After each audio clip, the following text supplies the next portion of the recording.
गर है दुनिया की तलब जाहिद मक्कार से मिल, गर है दुनिया की तलब जाहिद मक्कार से मिल, दी है मतलूब तो इस तालिब दीदार से मिल। सलाम नमस्ते सत श्री अकाल, मैं हूं आपके साथ हर्षिता मिश्रा और आप देख रहे हैं टाइम्स मेल। आखिरकार मोहन भागवत की बात सच साबित हुई। हिंदू वाकई बहुत कमजोर हो चुका है। हिंदू सिर्फ कमजोर ही नहीं हुआ बल्कि खतरे में भी है। जी हां, उत्तर प्रदेश में टेट का एग्जाम हुआ। हिंदू को बर्बाद करने के लिए पेपर ही लीक कर दिया गया। लगभग 21 लाख से ज्यादा लोगों ने शिक्षक पात्रता परीक्षा के लिए अप्लाई किया था, लेकिन हिंदुओं को बर्बाद करने के मकसद से पर्चा व्हाट्सएप पर लीक कर दिया। मोहन भागवत का दावा इसलिए भी सही है क्योंकि सरकार ने 6.5 लाख बेरोजगारों को सरकारी नौकरी का दावा कर चुकी है, लेकिन आज तक यूपी के लोग 6.5 लाख नौजवानों की तलाश कर रहे हैं जिनको सरकार ने नौकरी दी है, लेकिन उनका अता पता नहीं। यानी उन 6.5 लाख लोगों को गायब करने में किसी न किसी ऐसे संगठन का हाथ है जिसका मकसद हिंदुओं को बर्बाद करना है और उनको सरकारी नौकरी से दूर करना है। वहीं दूसरी तरफ हमारे मोदी जी ने नोटबंदी और जीएसटी लागू करके मुगलों पर सर्जिकल स्ट्राइक किया था, लेकिन मुगलों का तो कुछ नहीं बिगड़ा बल्कि हिंदुओं की बड़ी बड़ी कंपनियां बर्बाद हो गई। नोटबंदी के बाद लाखों हिंदुओं की नौकरी एक झटके में चली गई। मोदी जी ने कोरोना काल में पूरे देश में लॉकडाउन लागू करके मुगलों को मुंह तोड़ जवाब देने की कोशिश की, तब भी लाखों हिंदू सड़क पर आ गए। न जाने कितने हिंदू तो सड़क पर पैदल अपने घर तक चले पहुंचे। अनगिनत हिंदुओं ने सड़क पर चलते चलते जान भी गंवा दी। यानी लॉकडाउन कोरोना तो नहीं रुका, लेकिन हिंदुओं की बड़ी संख्या देश की सबसे बड़ी ऐतिहासिक बेरोजगारी दौर से गुजर रही है। इस तरह से मोहन भागवत की चिंताएं अपनी जगह बिल्कुल सही हैं। देश के करोड़ों हिंदुओं को मोदी सरकार के अजीबोगरीब फैसलों से दो चार होना पड़ रहा है। देश का हिंदू इतना कमजोर हो चुका है कि गरीबी के सूचकांक में भारत की स्थिति बद से बदतर हो चुकी है। मोदी सरकार ने कोरोना की दूसरी लहर के दौरान जब चुनाव का फैसला किया गया, तब भी लाखों हिंदुओं ने बिना ऑक्सीजन जान गंवा दी। न जाने कितने हिंदुओं को अस्पताल भी नसीब नहीं हुआ, उनकी जान चली गई। लेकिन हमारे मोदी बंगाल के चुनाव में अपनी 56 इंच की छाती दिखाते रहे। अनगिनत लोगों की मौत बिना इलाज हो गई, लेकिन हमारे मोदी बाबू रविंद्र टैगोर की फोटोकॉपी नजर आने के चक्कर में सिर्फ दाढ़ी बढ़ाते रहे। जिन हिंदुओं की एक बड़ी संख्या नोटबंदी में बर्बाद होने से बची रही, वो लोग कोरोना काल में तबाह हो गए। मोदी सरकार ने असम में भी मुगलों के घुसपैठ को रोकने के लिए एनआरसी लागू की, लेकिन इसमें लाखों हिंदुओं की नागरिकता पर सवाल खड़ा कर दिया। यानी हर तरह से हिंदुओं को निशाना बनाया जा रहा है। इन तमाम घटनाओं से यह बात साबित होती है, मोदी सरकार और भाजपा की दूसरी सरकार में हिंदुओं को कोई फायदा नहीं पहुंचाया, बल्कि हिंदुओं को पाई पाई का मोहताज बना दिया। मोदी सरकार ने अपनी आंख लाल करते हुए 3 कृषि कानून लेकर आई, लेकिन करोड़ों हिंदुओं ने इस बार खुद को बर्बाद होता देख सड़क पर उतरने में ही अपनी भलाई समझी। तकरीबन 1 साल से लाखों हिंदू दिल्ली की अलग अलग सीमाओं पर धरना दे रहे हैं। यानी हर मामले में नुकसान सिर्फ और सिर्फ हिंदुओं का हो रहा है। जबकि मुगल पहले भी उछल कूद कर रहे थे, आज भी खूब मजे में हैं।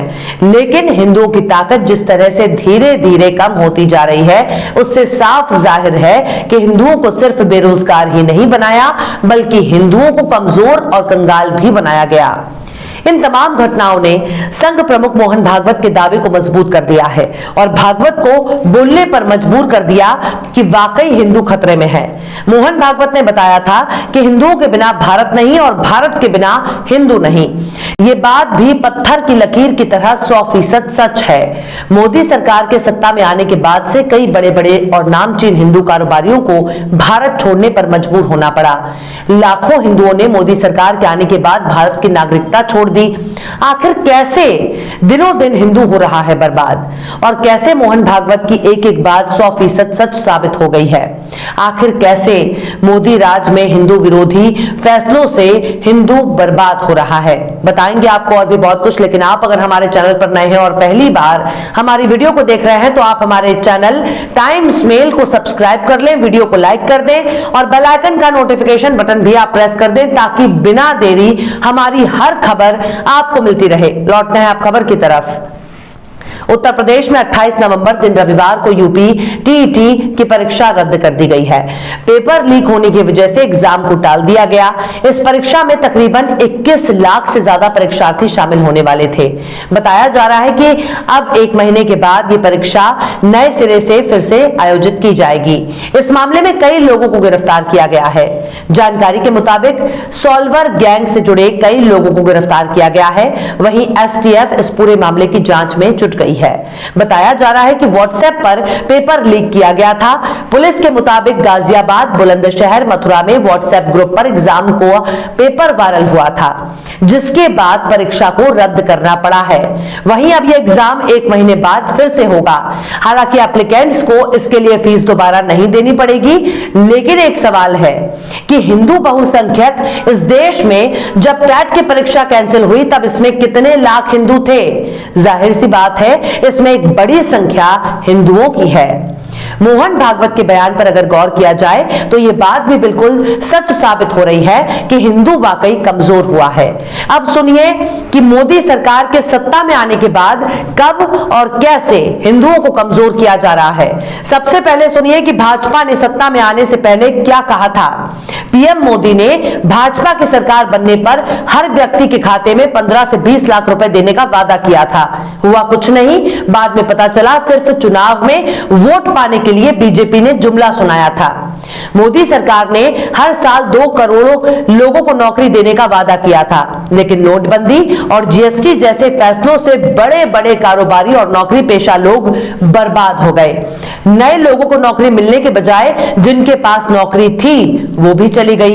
17 अप्रैल 2019 में एनडीटीवी इंडिया के वेबसाइट पर छपी रिपोर्ट के मुताबिक पीएम नरेंद्र मोदी के 8 नवंबर 2016 को नोटबंदी के फैसले के बाद 2 सालों में 50 लाख लोगों की नौकरियां चली गईं। खासकर असंगठित क्षेत्र में काम करने वाले 50 लाख लोगों ने नोटबंदी के बाद अपना रोजगार खो दिया है। बेंगलुरु स्थित अजीम प्रेमजी यूनिवर्सिटी के सेंटर ऑफ सस्टेनेबल एम्प्लॉयमेंट यानी सीएसई की जारी state of working India 2019 report में यह कहा गया है कि साल 2016 से 2018 के बीच करीब 50 लाख पुरुषों को अपनी नौकरी से हाथ धोना पड़ा है। यानी जिस नोटबंदी को पीएम मोदी तुरुप का इक्का मान रहे थे, उससे नुकसान के अलावा कुछ भी हाथ नहीं लगा। नोटबंदी के पीछे काले धन को खत्म करने का मकसद भी था, लेकिन अगस्त 2018 में लाइव हिंदुस्तान में छपी इस खबर के मुताबिक आरबीआई ने बताया कि नोटबंदी के बाद 99.3% पुराने नोट बैंकों में आ गए। यानी मोदी बाबू का दावा ही रद्दी की टोकरी में नजर आने लगा। इस फैसले से भी सिर्फ देश के लोगों का नुकसान हुआ। मोदी राज में रोजगार मिलना तो दूर की बात है। प्रधानमंत्री नरेंद्र मोदी के प्रताप से हमारे ही देश ने 45 साल की प्रचंड बेरोजगारी का रिकॉर्ड कायम कर दिया।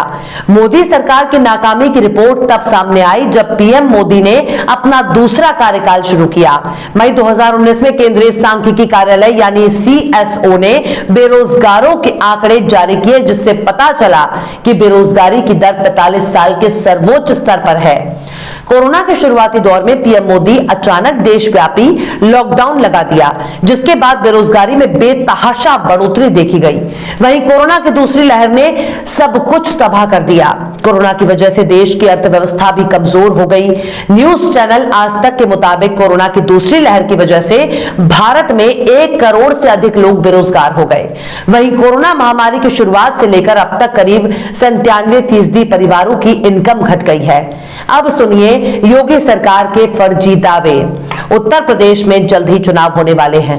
योगी सरकार अपने विकास के दावे में एक से बढ़कर एक फर्जी दावे पेश कर रही है और इसी दावे में योगी सरकार ने 4 साल में 6 लाख से ज्यादा लोगों को सरकारी नौकरी देने का दावा कर रही है। जुलाई 2021 में आज तक की इस खबर के मुताबिक उत्तर प्रदेश की योगी सरकार का दावा है कि योगी आदित्यनाथ के सीएम रहते पिछले 4.5 साल में 6,65,000 से ज्यादा लोगों को सरकारी नौकरी मिली है। इतना ही नहीं, सरकार का दावा है कि उन्होंने बसपा और सपा सरकार से ज्यादा नौकरियां दी हैं। क्या आप बता सकते हैं कि इन 6 लाख नौकरियों में कितने लोगों को आप जानते हैं? मतलब कि सरकार ही जब इतना झूठ बोल रही है तो अब किस पर यकीन किया जाए, जबकि उत्तर प्रदेश में बीजेपी की सरकार है, यानी केंद्र में बीजेपी और राज्य में बीजेपी, फिर दावे हवा हवाई। अब बात करते हैं कि मोदी राज में आखिर भारत ने भुखमरी में कितना बड़ा कीर्तिमान कायम किया। ग्लोबल हंगर इंडेक्स 2021 की रिपोर्ट के मुताबिक भारत के पड़ोसी देश पाकिस्तान और बांग्लादेश के हालात भारत से बेहतर हैं। भुखमरी सूचकांक में भारत के पड़ोसी देशों ने उससे अच्छा प्रदर्शन किया है। वैश्विक भुखमरी सूचकांक 2021 में भारत 116 देशों में 101वें स्थान पर अपनी जगह बना पाया है, जो पड़ोसी देश पाकिस्तान, बांग्लादेश और नेपाल से भी पीछे है। इससे पहले भारत 2020 में 94वें स्थान पर था, लेकिन 2021 में वो 7 पायदान नीचे खिसक गया है। सहायक कार्यों से जुड़ी आयरलैंड की एजेंसी कंसर्न वर्ल्ड वाइड और जर्मनी का संगठन वेल्थ हंगर हेल्थ की संयुक्त रिपोर्ट में भारत में भूख के स्तर को खतरनाक बताया है। अब सुनिए, मोदी सरकार में कैसे बड़े बड़े अरबपति कारोबारी देश का पैसा लूटकर विदेश भाग गए, ये बात आप जानते हैं। जिन बैंकों से कर्ज लेकर ये कारोबारी भागे हैं, उन बैंकों में देश के करोड़ों नागरिकों का पैसा जमा था। मोदी सरकार एक भी भगोड़े कारोबारी से पैसा वसूलने में नाकाम रही है। पैसा वसूलना तो दूर की बात है, भारत का सरकार पूरा सिस्टम ही मुंह ताकता रहा और एक के बाद एक कारोबारी देश छोड़कर भागते रहे। मोहन भागवत ने अपने बयान में यह भी कहा था कि हिंदुओं के बिना भारत नहीं और भारत के बिना हिंदू नहीं, लेकिन आंकड़े बताते हैं कि पिछले 5 सालों में 7.25 लाख भारतीय नागरिकता छोड़कर विदेशी बन गए। ये बात हम नहीं कह रहे हैं, बल्कि मोदी सरकार ने सील ठप्पे के साथ लिखकर सदन में बताई है। यानी भारत अब इस हद तक खतरनाक हो गया है कि लोग भारत की नागरिकता ही छोड़ रहे हैं। मोदी सरकार को टाइम्स मेल के इन चंद सवालों का जवाब जरूर देना चाहिए। जरा गौर से सुनिए कि मोदी सरकार को कौन कौन से सवालों का जवाब देना चाहिए। क्या मोदी सरकार बता सकती है कि भारत की नागरिकता छोड़ने वाले लाखों लोगों में कितने हिंदू नहीं थे? क्या मोदी सरकार बता सकती है कि देश में जितने भी बेरोजगार घूम रहे हैं, उनमें से कितने हिंदू नहीं थे? मोदी सरकार ये बता सकती है कि जो अरबपति भारत का पैसा लूट गए, विदेश भाग गए, उन भगोड़े कारोबारियों में कितने हिंदू नहीं थे? क्या मोदी सरकार बता सकती है कि देश के बैंकों का पैसा लूटकर भागने वाले भगोड़ों ने कितने हिंदुओं का पैसा नहीं लौटा है? क्या मोदी सरकार बता सकती है कि अचानक नोटबंदी के ऐलान के बाद कितने हिंदू ऐसे हैं जो मोदी सरकार के फैसले से बर्बाद नहीं हुए? क्या मोदी सरकार बता सकती है कि कोरोना की पहली और दूसरी लहर में मरने वालों में कितने हिंदू नहीं थे? क्या मोदी सरकार बता सकती है कि नोटबंदी, जीएसटी और कोरोना काल में लाखों नौकरियां गंवाने वालों में कितने हिंदू नहीं थे? क्या मोदी सरकार यह बता सकती है कि कोरोना काल में बिना इलाज मरने वाले लोगों में कितने हिंदू नहीं थे? क्या मोदी सरकार यह बता सकती है कि किसान आंदोलन में शामिल आंदोलनकारी किसानों में कितने हिंदू नहीं थे? क्या मोदी सरकार यह बता सकती है कि किसान आंदोलन में जिन किसानों ने जान गंवाई, उनमें से कितने हिंदू नहीं थे? क्या मोदी सरकार ये बता सकती है कि पूर्वोत्तर और खासकर असम में एनआरसी से कितने हिंदुओं की नागरिकता खतरे में नहीं है? क्या मोदी सरकार ये बता सकती है कि योगी राज में जिन लाखों बेरोजगारों को नौकरी बांटी गई, उनमें से कितने हिंदुओं को नौकरी दी गई है? क्या मोदी सरकार बता सकती है कि योगी राज में शिक्षक पात्रता परीक्षा में कितने हिंदू शामिल हुए या शामिल होने वाले थे और परीक्षा रद्द होने के बाद कितने हिंदुओं का नुकसान नहीं हुआ? तो ये तमाम घटनाएं मोहन भागवत के दावे को सच साबित करने के लिए काफी हैं। हिंदू बहुत खतरे में है, और सिर्फ खतरे में नहीं बल्कि हर मोर्चे पर हिंदुओं को कमजोर होना पड़ा। ये तमाम आरोप हम नहीं लगा रहे हैं, बल्कि अब तक हमने एक सबूत और रिपोर्ट के साथ इस बात को साबित किया है कि मोदी राज में देश के नागरिकों को कितना फायदा हुआ और कितना नुकसान। चूंकि देश की सबसे बड़ी आबादी हिंदुओं की है, इसलिए इस बात को कहने में कोई गुरेज नहीं कि सरकार की गलत नीतियों से जिन नागरिकों को नुकसान हुआ, उनमें सबसे ज्यादा तादाद हिंदुओं की है। यानी हिंदू तब से खतरे में है जब से मोदी जी सत्ता में आए। हिंदू तब से खतरे में है जब से राज्यों में बीजेपी की सरकारें आई, और हिंदू तब से खतरे में है जब से मुगलों के बहाने मुसलमानों को सबक सिखाया गया। एक लोकतांत्रिक देश में धर्म और जाति का कोई मतलब नहीं होता, हर नागरिक सरकार की नजर में बराबर है। लेकिन हमारे इसी देश में सत्ता पक्ष के नेता मुसलमानों के खिलाफ जहर उगल रहे हैं। किसान को खालिस्तानी, मवाली और आतंकवादी कहा जाता है और एक खास तबके के नेताओं को जिन्ना का पैरोकार कहा जाता है। आज हमने टाइम्स मेल की चिर परिचित अंदाज में आपके सामने ये रिपोर्ट पेश की है, जो रिसर्च पर आधारित है। हमने इस खबर में आपके सामने तंज भरे लहजे में सरकार और सरकार की नीतियों की आलोचना की है, लेकिन सब कुछ के बावजूद हम आपको बताना चाहते हैं कि भागवत का बयान भले ही राजनीति से प्रेरित हो, लेकिन इस बात में सच्चाई है कि वाकई हिंदू खतरे में है, क्योंकि भागवत ने बहुत पहले ही समझा दिया है कि भारत में रहने वाला हर व्यक्ति हिंदू है। यानी अगर पूरे देश को हिंदू मान लिया जाए तो हमारा पूरा देश खतरे में है। बहरहाल चलते चलते आखिर में डॉक्टर आजम ने भी क्या खूब फरमाया है, यही जमहूरियत का नक्श है जो तख्ते शाही पर, यही जमहूरियत का नक्श है जो तख्ते शाही पर कभी मक्कार बैठे हैं, कभी गद्दार बैठे हैं। फिलहाल इस वीडियो में बस इतना ही। वीडियो आपको कैसा लगा कमेंट बॉक्स में आप जरूर बताइए। वीडियो पसंद आए तो लाइक करें। हमारे वीडियो लिंक को फेसबुक, ट्विटर, व्हाट्सएप पर अपने रिश्तेदार, यार दोस्तों को भी शेयर करें और बेबाक, निष्पक्ष, स्वतंत्र पत्रकारिता को सपोर्ट करने के लिए आप हमारे YouTube चैनल टाइम्स मेल को जरूर सब्सक्राइब करें और हां, बेल आइकन की घंटी वाली बटन आप जरूर दबा दें ताकि आपको हमारे आने वाले नए वीडियो की नोटिफिकेशन फौरन ही मिल जाए। फिर मिलते हैं किसी और वीडियो में एक नई खबर के साथ। हर्षिता मिश्रा को दीजिए इजाजत। जय हिंद।